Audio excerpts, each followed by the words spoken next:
Welcome to today's webinars. We are giving 1 more minute for a few more people to enter the webinar. We'll be starting in the next 1 minute.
Welcome to today's webinar. This webinar series is a collaboration between the medical associations, the unions, and the professional associations. Today we are tackling a very important topic called methadone. Methadone clinic has been running for the last few years, and it has been very useful for people with substance abuse. Substance abuse is a neglected area, and especially so in this area where this time when COVID is running riot. With us today, we have Dr. Brenda Mogaka. Dr. Brenda Mogaka is a pharmacist, and she has a pharmacy degree from the University of Nairobi and is currently interested in commodity supply chain. She has she's the senior pharmacist at the Methadone Ngara Clinic for Nairobi City government, and she will be assisted in the panel discussion by Jacqueline Kisilu. Jacqueline Kisilu has a 20 years experience in the medical field. She holds a Bachelor's of Science in Public Health and has a diploma in Community Health and Nursing and a diploma in Guidance and Counseling. And she has been working also at the Methadone Clinic as a senior nurse. Without further ado, let me welcome Dr. Brenda Mogaka to proceed with the presentation. Dr. Mogaka.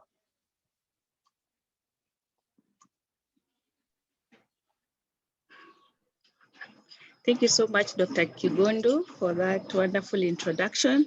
And thank you everyone for attending and joining our discussion today.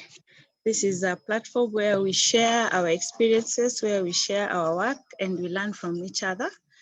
Today we're going to talk about methadone and the methadone clinic in Nairobi.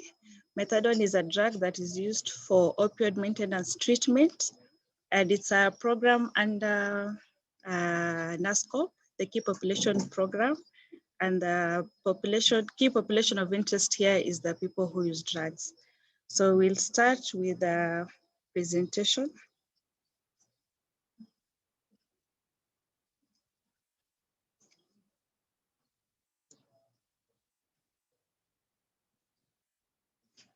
So methadone is a synthetic opioid agonist that is used in treatment of opioid addiction.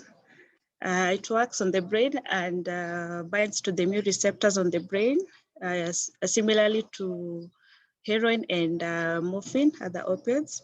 So what it does when it binds to the receptor, it inhibits other opioids from binding and works for a longer duration. So it enables the person taking the methadone to have no cravings or any kind of withdrawal symptoms for at least 24 hours.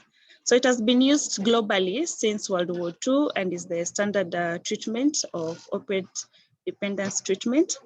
It's administered orally. In Kenya, the formulation that is present in Kenya is in liquid form, but other countries have tablets as well.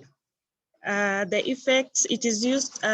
effect peaks between 2 to 4 hours after ingestion, and that can last for more than 24 hours. So depending on metabolism rate of the patient, it can take up to 36 hours. Those are 3 days. So the clinic, the overview of the Ngara Mat Clinic, it's a public facility located along Park Road in Ngara. All the services offered there are for free. It's supported by University of Maryland, Baltimore, and the Ministry of Health and a NASCOP Key Population Program. It started operations in 2017, where we inducted our first patient, who was a male patient, on January 30th. The clinic serves people who use drugs, either by smoking or injecting, and specifically heroin and methadone, as we have served some healthcare workers and military officers. There are 8 methadone clinics. By MAT here, we mean medically assisted therapy clinics in Kenya. We have 1 in Kisumu, 1 in Kiambu, 2 in Nairobi at Ngara and Madari Clinic, 1 in Malindi. Then we have others in Kisauni, Kombani, and then Shimolatewa Prison, which has a clinic for opioid users.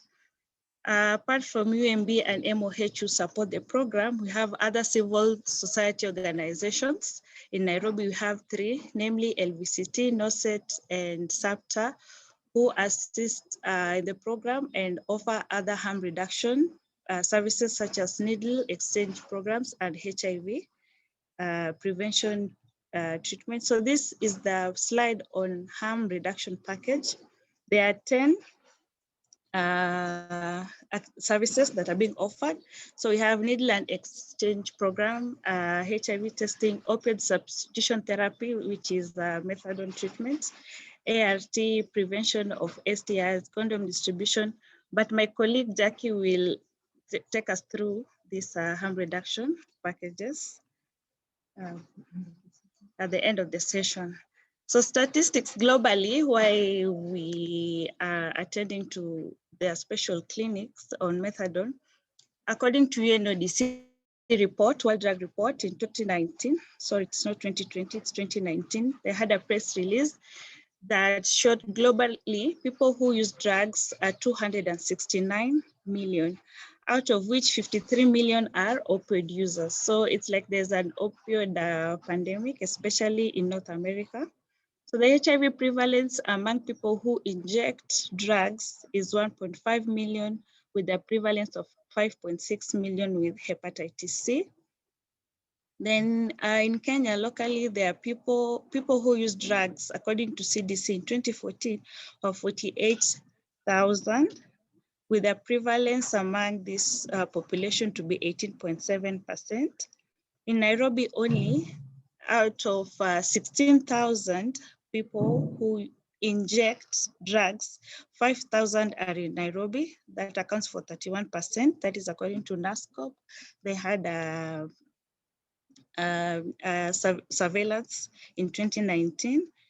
For those who use drugs other than injecting, we have 10,951, and HIV prevalence in Nairobi among people who inject drugs is 14.5%. So this data was presented by our colleague from UMB at a KPA conference last year.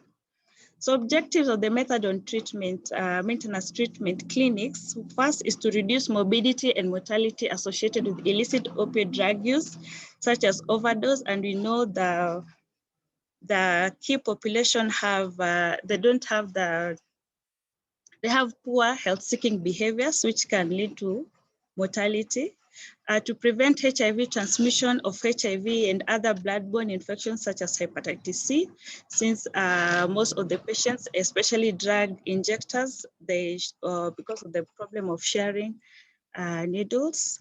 To reduce drug-related crime, we know drug use and drug substance use is not a cheap affair. Like the drugs are actually expensive, especially heroin in Nairobi. So majority will engage in crime so that they can get some cash for their habit. To provide psychosocial support services to enhance drug users, to stabilize their mental and physical stability. We know drug use is a mental disease. So in our clinic, we have a psychiatrist and psychologist who assist, and a psychosocial department that assists these patients in their psychosocial needs and mental needs, to reduce stigma and create an enabling environment which can facilitate good healthcare adherence and adherence to treatment and social reintegration. You'll find most of these patients in our clinics, they are homeless. They've been sent away from home because of their behaviors and their drug-related crime. So they are mostly found in the streets, and they'll tell you they're homeless. So there's stigma around that population.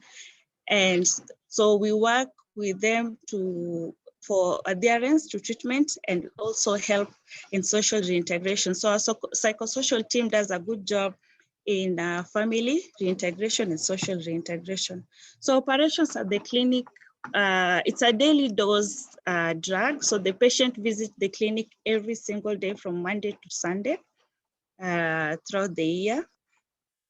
We have 580 clients coming for their methadone dose as of February, but we've inducted or recruited 1,111 patients as at the end of February. So that the difference here is because their attrition rates, there are people have a certain percentage. Sorry, we don't have the presentation for today, but there are those who have passed on, those who have been recovered and have been weaned off the treatment. Others have transferred to other facilities, and there are people who are lost to follow up. So we also do contact tracing and reinduction back to the clinic for treatment. So other kind of services we offer at the clinic include group and individual therapy for the patients. We do HIV and TB screening and treatment, STI screening and treatment, hepatitis B and C screening and treatment, with support from NASCOP. We do nutritional support because you'll find the patients, their feeding habits are poor, and since they're homeless, access to food. So their priorities are usually drug use other than food. So when they come, we support them at the nutrition level, then improve their quality of life. Psychoeducation on harm reduction and HIV prevention through condom distribution, having the education sessions and group therapy where we talk about HIV prevention. We also offer medications such as PrEP, that is pre-exposure prophylaxis for commercial sex workers and those who are at risk. And PEP, that is post-exposure prophylaxis for those who are in need. So that is the medication we give for HIV prevention. We do quarterly testing of the HIV testing for patients, and we test and treat for those who turn positive. We do psychosocial support groups for the patients, and they're divided according to their CSOs or the female support groups and any other related topic. We do social linkages. Since most of them are homeless, we try to locate their homes and their families and try to integrate them back to the society. We do mental health service. We do offer mental health services. We have a psychiatrist. We have clinical psychologists who not only attend to the patients at our clinic, but we also attend to staff, NMS staff who need any mental health services. We also manage overdose with a drug called naloxone, which is we have at our facility.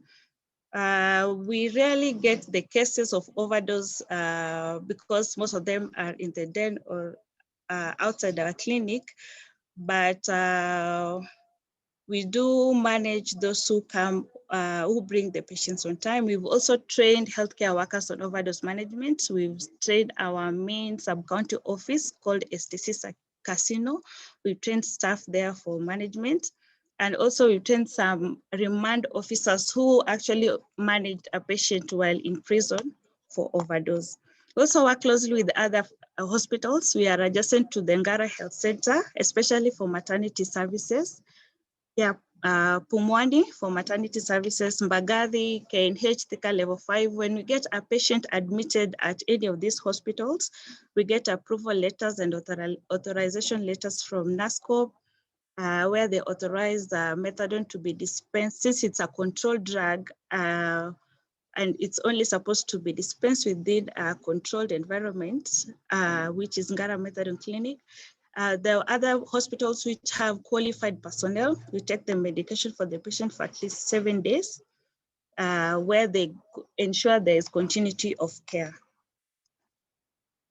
During COVID pandemic, we saw the pandemic affected so many services, so many business. We were all caught unaware, but despite the shutdowns and closures and staff turning positive for COVID, the quarantine, we still managed to continue serving our patients every single day.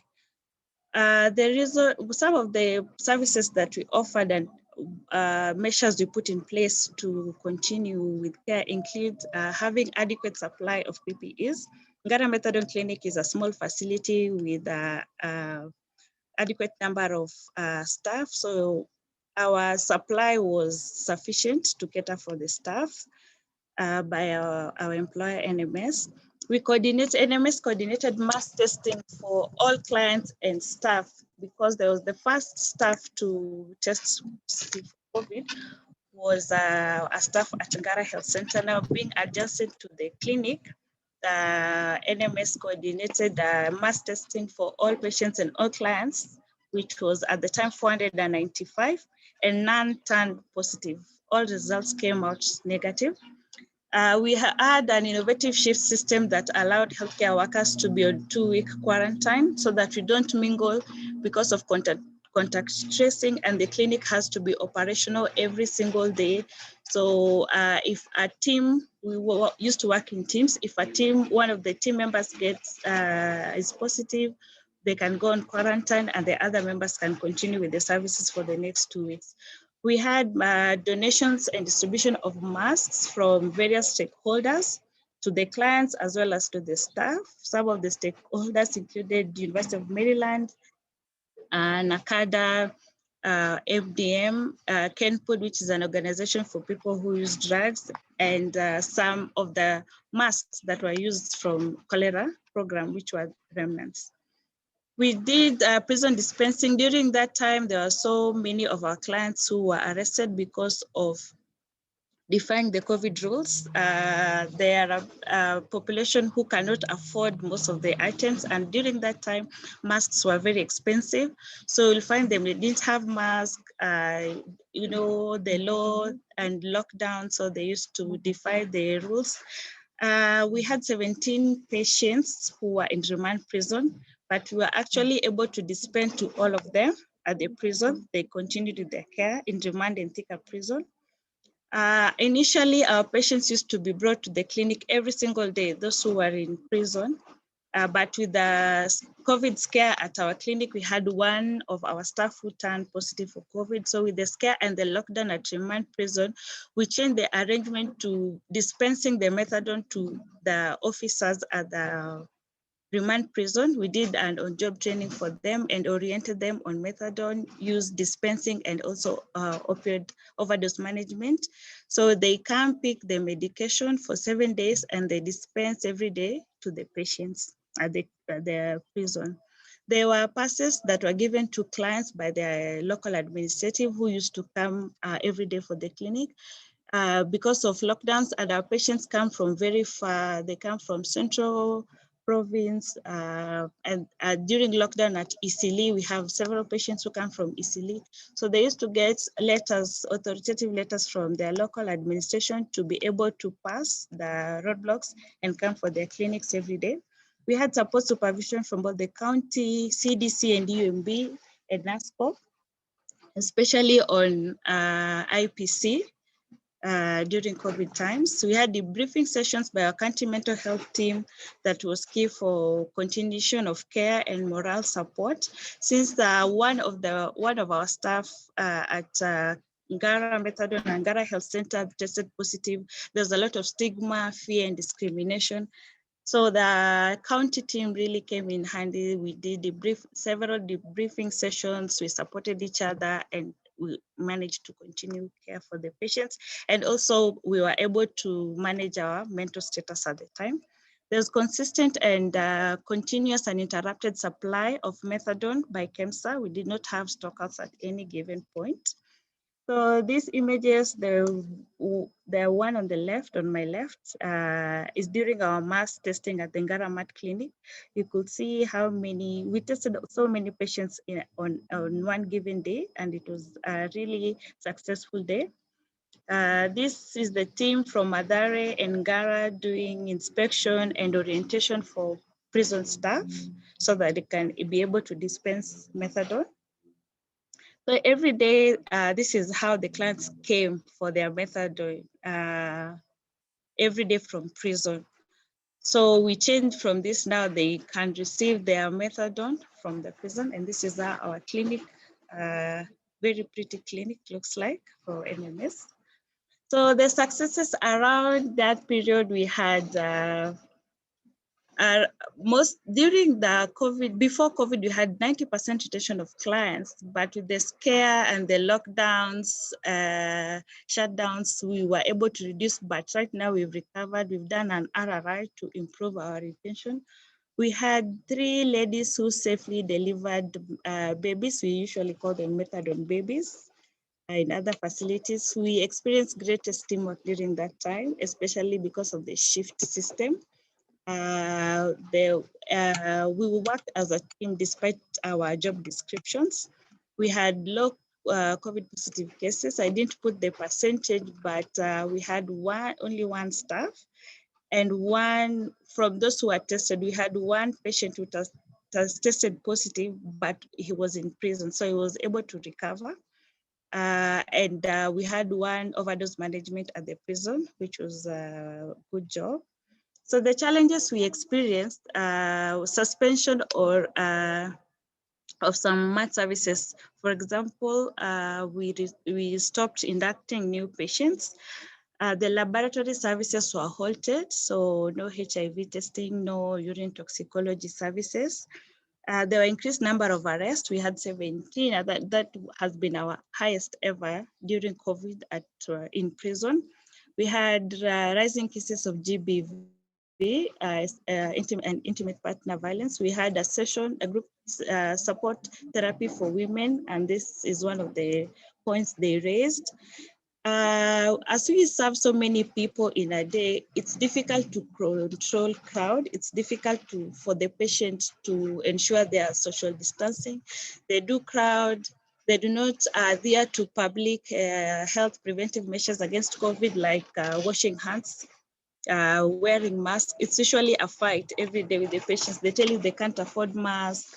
They're in a hurry. They say, the doctors are the ones who are getting COVID, they're not getting COVID. So it's a fight that we continue with every day, but now there's improvement. Because some of the lab services were halted during that period, we had 2 patients who had seroconverted and were HIV positive. Since the clinic started, we've never had, this is the first case. So way forward,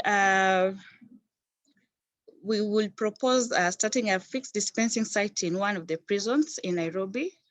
Because the numbers are going high and they're still going high, with one of the prisons, like in Mombasa, they've identified Shimolatewa to be a dispensing site for methadone. Maybe our employer and other stakeholders can organize and have one of the prisons to be methadone site for those who are incarcerated. Scale up alternative treatments such as buprenorphine. Other than methadone, there's a drug called buprenorphine, which is currently available in Kenya. We have enough stocks at KEMSA that can be given to patients. So this is another CME that we can if Dr. Kigondu allows, we can do it next time. So it's a tablet that is given sublingually and allows the patient not to come every day to the clinic. They can have alternate day dosing. Then we have development of a disaster preparedness SOP, because all of us were caught unaware. So for proper planning and next any other disaster management, and reviewing of our reporting tools. We have standard tools for reporting for methadone consumption and for their patients. So for these tools, maybe we can include reporting for prisoners who are being dispensed in prison, and cases such as IPV or GBV, and also for buprenorphine. So that is what I have for today. My colleague Jacqueline will give us an overview and experience, like social experience of what we see and what we undergo at the clinic. But I'd like to acknowledge the Ministry of Health, NASCOP, Pharmacy and Poisons Board for their continued support, Nairobi Metropolitan Services, and Nairobi County Government, University of Maryland, Baltimore, who offer immense support to our clinic, our MAT clinic, my colleagues and the clients. Nairobi Services Outreach Trust, which is NOSET, one of the CSO that bring our clients. So my colleague Jacqueline will let us know the steps and procedures of being recruited at the facility. So another CSO is SAPTA and LVCT Health. Thank you so much, and I hope we've been vaccinated against COVID. Thank you.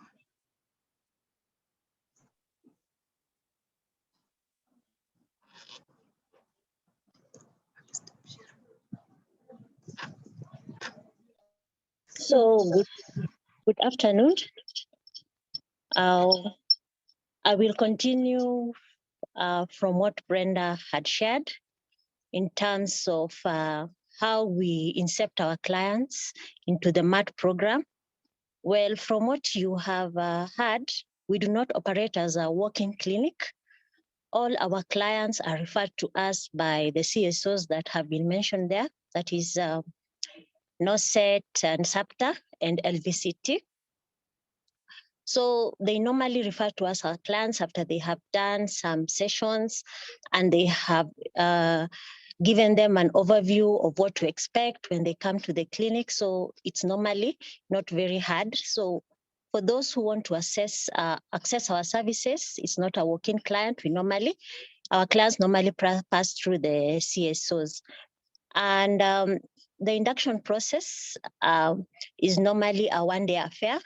So the clients are advised not to be in a hurry to go, because we have to look for signs of withdrawal, so that when we release our clients, we are sure that they do not have any withdrawals and we have managed the withdrawals optimally.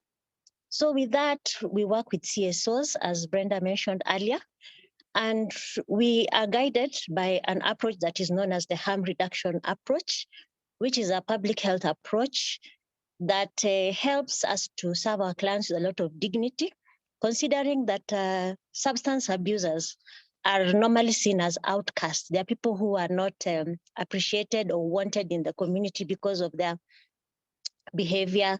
It's normally negative, and they're normally a nuisance, and they can cause a lot of trouble, especially in the society.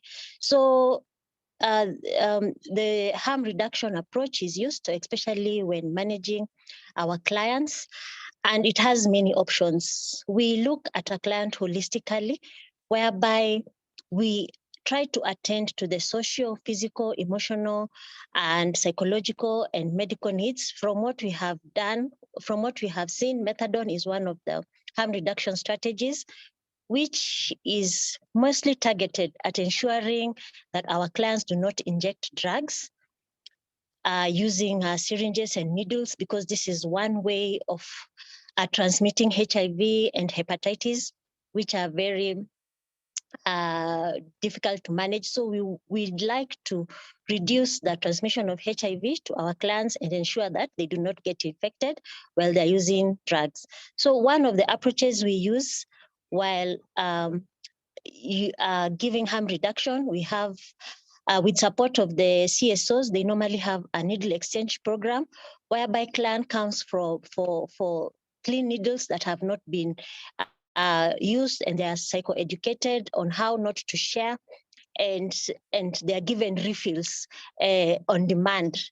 So some people may feel that this is not right, but due to their human rights, they're still human beings. They need to be treated with a lot of dignity, despite the fact that they're using drugs.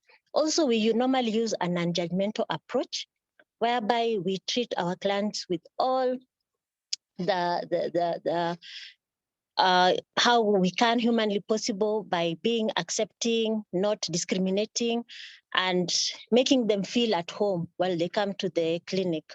So we normally, one of the CSOs has a slogan that says that we should support, not punish. So that is what guides us in terms of managing most of our clients who are using drugs. So some of the strategies that we use in the harm reduction program, we ensure that our clients get safe needles, they get psychosocial support, they're able to be reconnected back to their families and be responsible members of the society. We also give information on various aspects. Apart from drugs, we do education on we give education on safe sex practices, whereby we give also pre-exposure prophylaxis. We also do outreach programs, and whereby we go to the drug dens and issue the needles. We do testing of hepatitis C out there in the field. We also offer a lot of support in terms of supervision and ensuring that our clients are well taken care of. Since we are lucky to have a mental health specialist, a psychiatrist in our facility, our clients are able to access mental health services and psychosocial support, as we have mentioned. And they also have peer support programs, which are sometimes supported by the county. Recently, we had the NMS under the women rep, Madam Esther Pesaris, who had opened a program whereby some of these clients are integrated back to the society. They are done for training, for driving, hairdressing, and so on, so that they can gain meaningful employment. Because we have seen that one problem that most of our drug addicts have is involvement in crime. So we have seen a lot of benefits when it comes to harm reduction, and we have seen that the clients are receptive towards our program. We have seen the increase of numbers from the inductions, from where we started in 2017 with one. Now we are at 1,111, which is a good progress. We also do supply our patients with methadone in the prisons, which is also an addition. In terms of support, there's also peer support, whereby we give our clients a lot of support, and whereby they can come and share on the various challenges in the support groups, and from the psychosocial department, where they're done for follow-up. So we also have a referral system. Whatever services we do not offer, like maternity services, our clients go to deliver in the nearby healthcare facilities, and we ensure that our clients are given methadone while at the maternity clinics, wherever they are, as long as it is within Nairobi. And wherever they cannot access, maybe outside the county, we ensure that they get appropriately. Also, we have a program for hepatitis C, though the drugs are a bit challenged, and they get from the CSOs subject to availability. So that is what I wanted to comment about harm reduction. And I'd like to us to treat these people with a lot of dignity, and we should support drug addicts. There are people like who have challenges. It is a condition like any other. So let us support and treat our clients with the dignity that they deserve. Thank you. Thank you very much, Brenda and Jackie. A lot of salient issues have come out of the discussion. There is the concept of harm reduction, which is very occasionally a very difficult concept to understand for medical personnel and generally the public. The harm reduction concept is a useful concept for people to understand. Secondly, we have seen that when you have an infectious disease and then you have a population that has unique needs, like those who are substance abusers, then you have to be as innovative as the Ngara Clinic on how you deliver these services. And I think this has been brought out very well. Before I come to the questions, I would like Joseph Chebi, who is the Secretary General of Kenya Clinical Officers Association, to comment. And on this basis, we remember that their member was the person who first got COVID at the MAT clinic. So as you can see, as the health workers are providing services, they are at risk of COVID infection. Joseph, are you on the line? Are you able to comment? Chebi?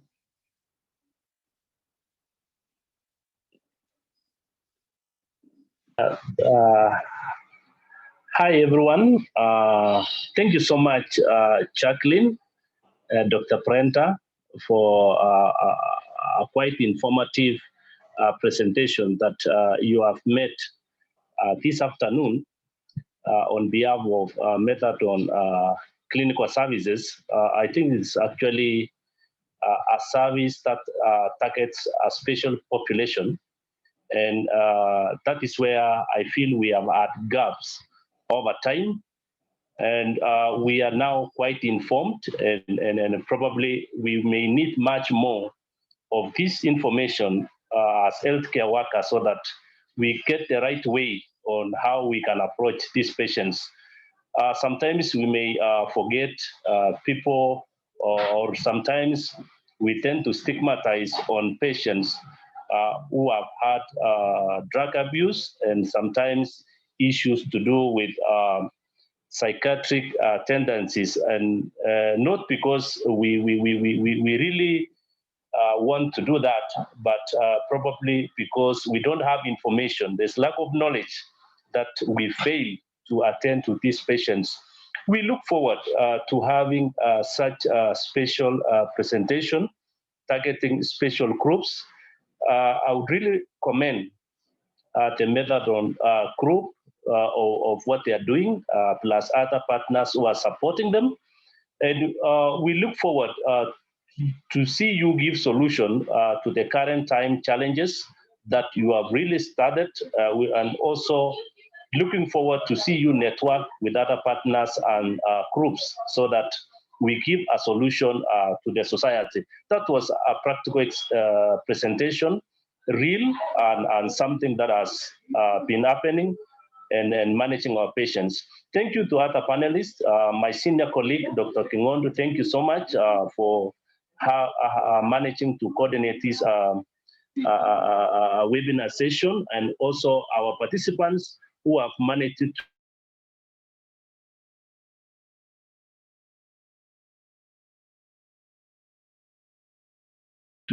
we look forward to having us.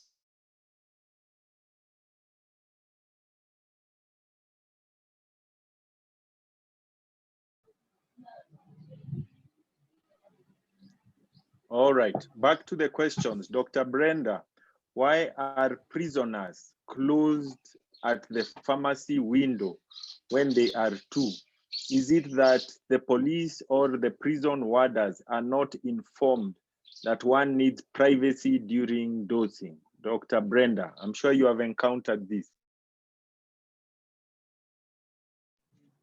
Yes, thank you for the question. The reason is depending on the need of the patients, the number of police officers who used to bring them, there were very few officers with so many prisoners. So for security reasons and managing the patients, they have to come in pairs. I don't know if that was the rule or the law from the prison department, but they could not separate them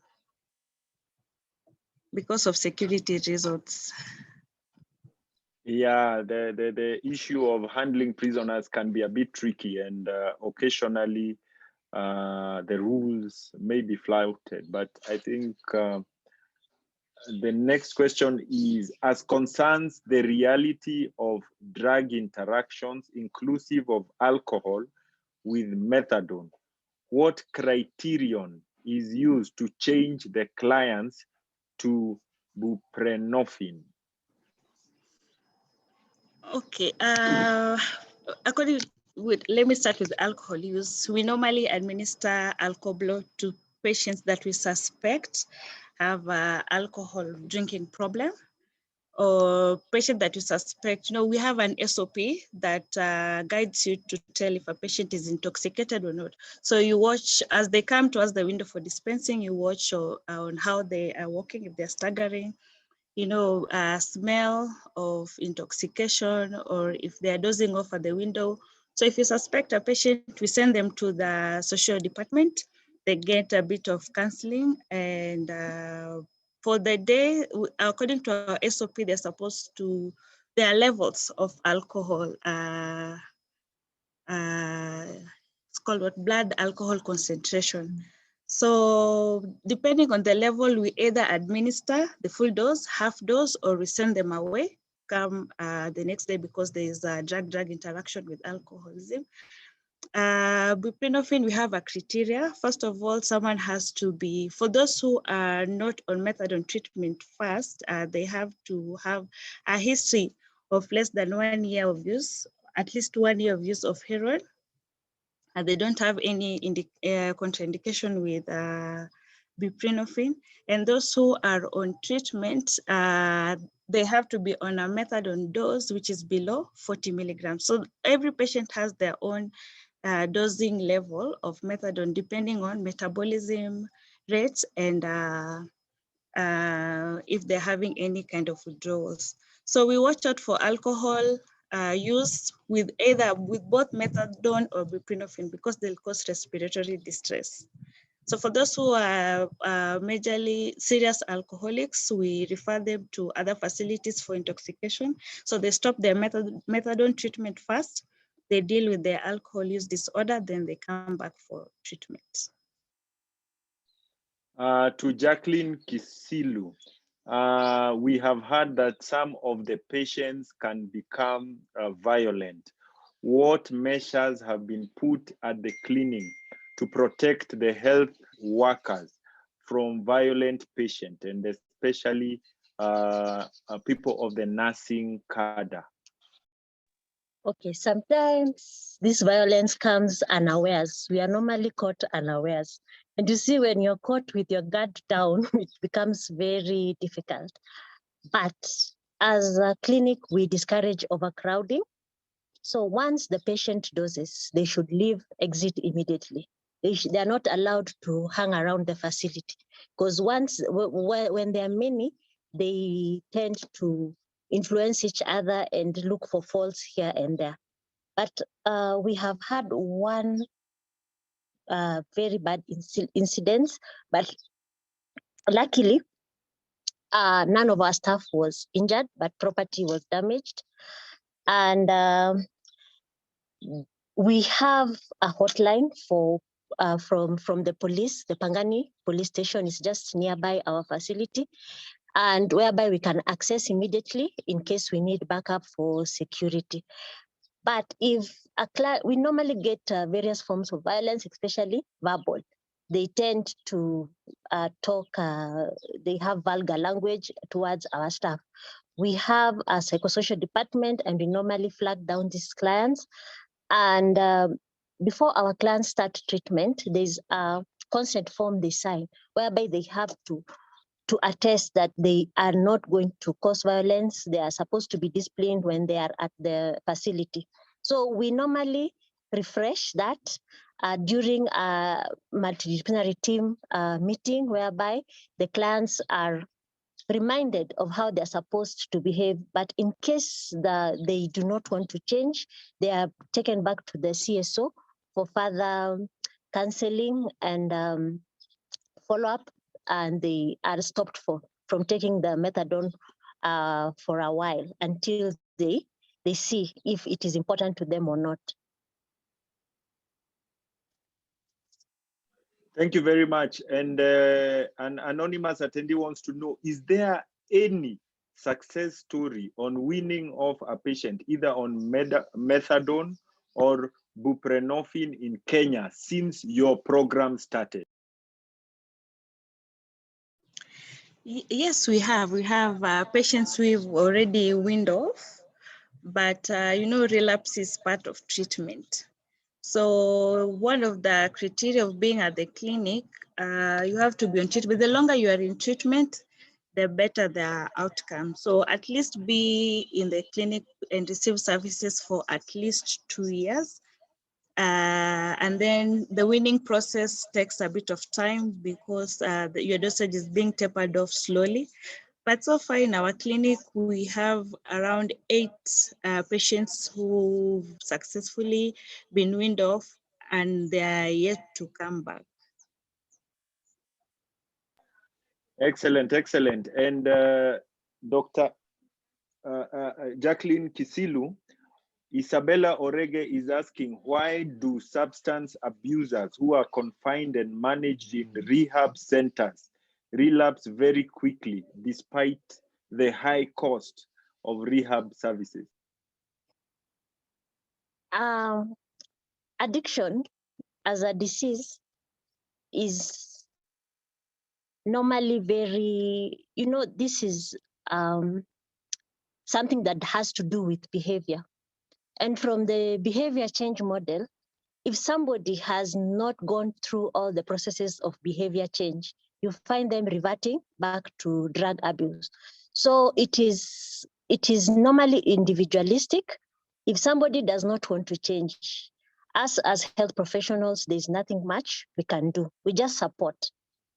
We just support them to a point whereby they feel that enough is enough and they do not want to use this substance and they want to stay clean. So there's a lot that you cannot explain directly by saying that relapse is that you can really point at and say that patients relapse because of ABCD. It's normally individual, and we understand the uniqueness of the patients. That is why it is also a point of concern to many rehab facilities, including ours, and we try to do research, write papers so that we can understand and maybe get something out of it that is meaningful. But we cannot give a clear-cut answer that to point out why our clients relapse after rehabilitation. Thank you very much. I think some of this was touched in the presentation, but Janet Ngede is asking, with the rising number of COVID cases, what measures have you put in place to ensure continuity of care in case they turn positive? Maybe we can have a recap on the same. I think it was well put during the presentation. Yes, first of all, we know the vaccine is available. So first measure is for healthcare workers to be vaccinated. Of course, that is voluntary. The measures that we had are still in place, and most of the preventive measures are wearing of masks, washing of hands and sanitizing, prevention of overcrowding. So those are the measures that we're going to put strictly for our patients. In case of a positive case, most of these patients are usually homeless. So we can't even say we will dispense, we can do take home for their medication.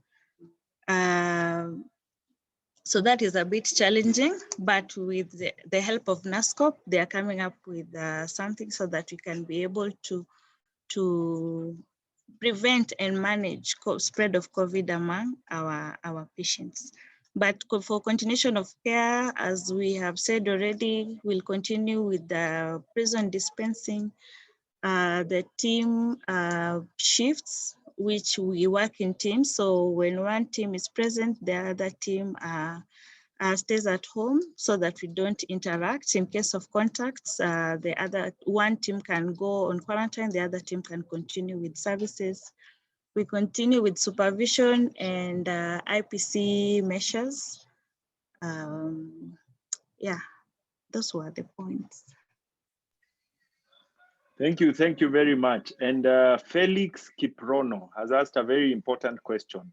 For how long is a client placed on methadone?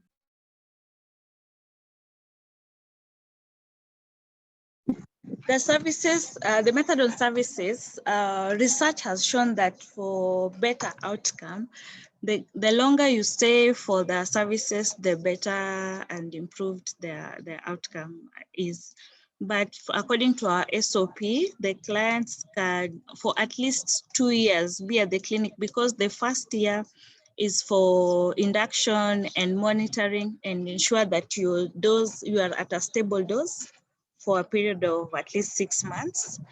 Then when you start weaning off, and there's a criteria of being weaned off, you have to, your psychosocial needs have to be met, social needs, mental needs, legal needs, biological needs. So there's a criteria for being weaned off. So you're supposed, some of the criteria is having a stable income, or income generating activity, being reintegrated back to the society and your family, no history of criminal records and such criteria. So when you meet the criteria, now the weaning off process starts, where your dose is tapered down by 5 to 10 milligrams after every 2 weeks. Depending on the dose that your initial dose of being tapered off was. And it takes around 6 months to 1 year as well. So that's at least 2 years in the program. I see Anthony Irongo was listening very well. What were the main reasons for the 2 seroconversions that happened, yet the services were continuing? Were the clients receiving their quarterly testing? I suppose this is alluding to the 2 clients who were reported to have seroconverted.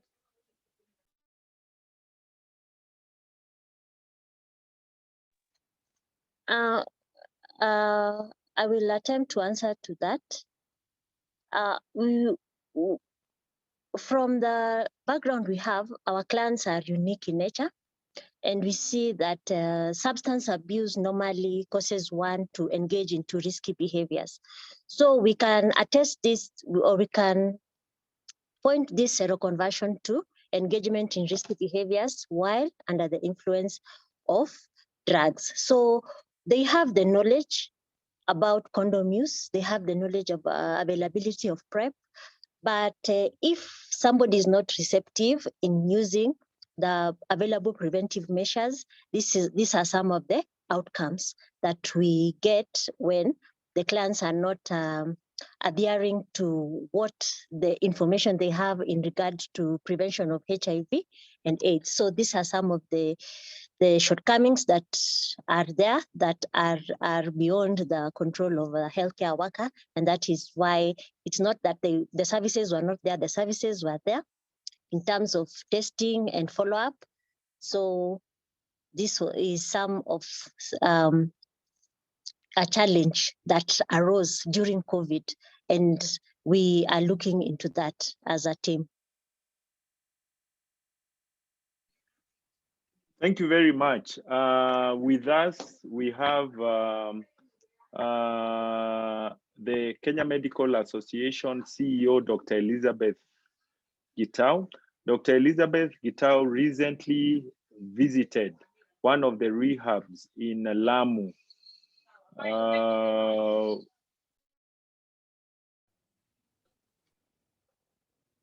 She visited one of the rehabs in Lamu, and she will maybe give us what she saw and see whether it compares with what you are running at the Ngara Methadone Clinic. She has also conducted trainings on COVID for some of your staff because she is the overall boss of this program that has provided both training as a webinar level and the physical training for COVID case management. Dr. Elizabeth Gitau, and when you finish, you close for us the webinar. All right, thank you very much, Dr. Kigondo. I don't know whether I'm audible enough. I really want to thank the team. Slightly louder, slightly louder. Slightly louder? Thank you, yeah, slightly. So I want to thank the team for the work that you have done in terms of preparing this webinar. I would, again, big congrats to the Ngara team in terms of dealing with patients who are heroin users and assisting them in terms of getting them out of their addiction.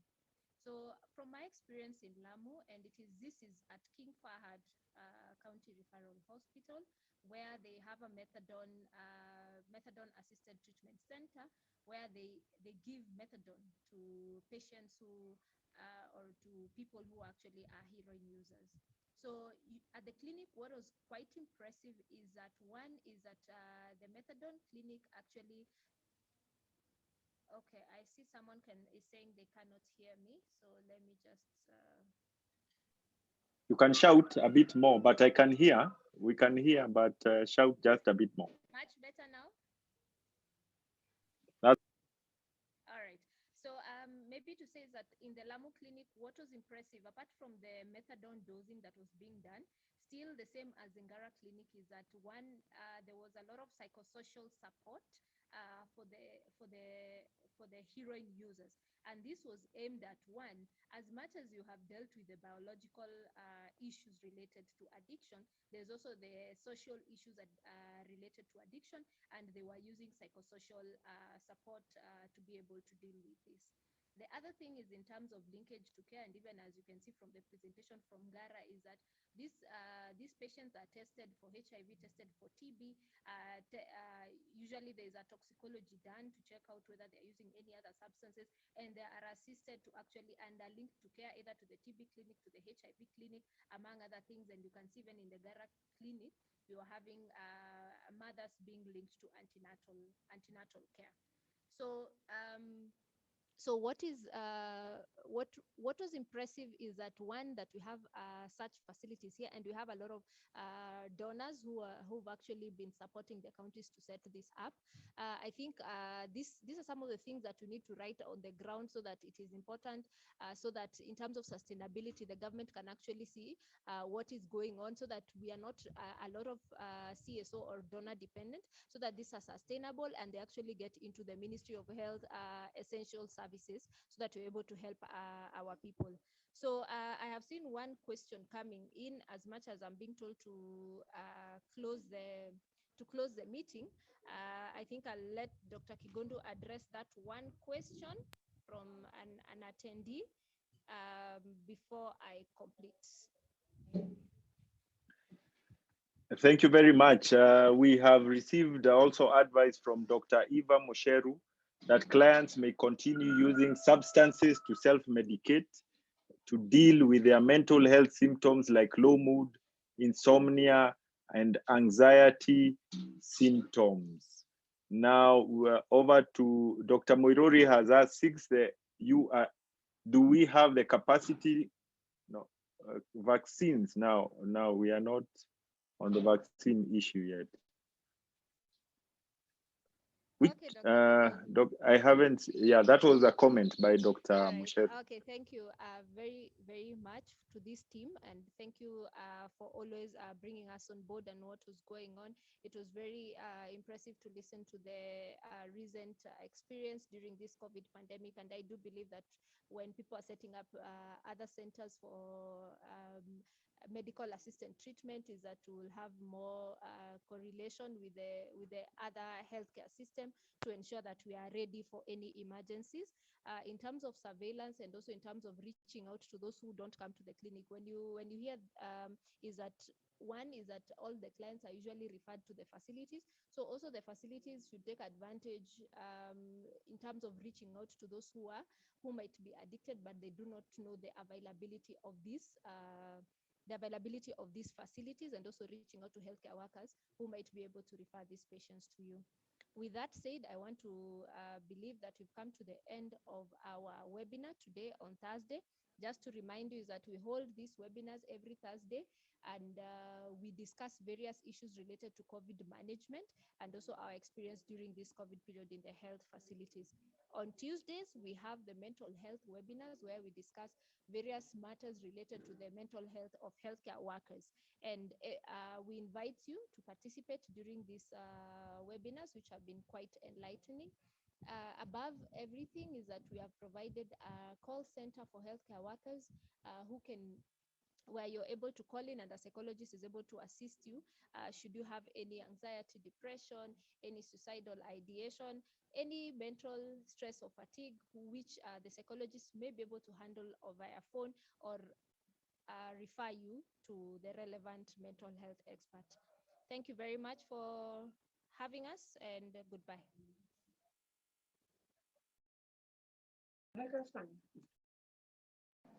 Thank you very much to all, and we hope to see you on Tuesday at 7 p.m. and next Thursday at 2 p.m.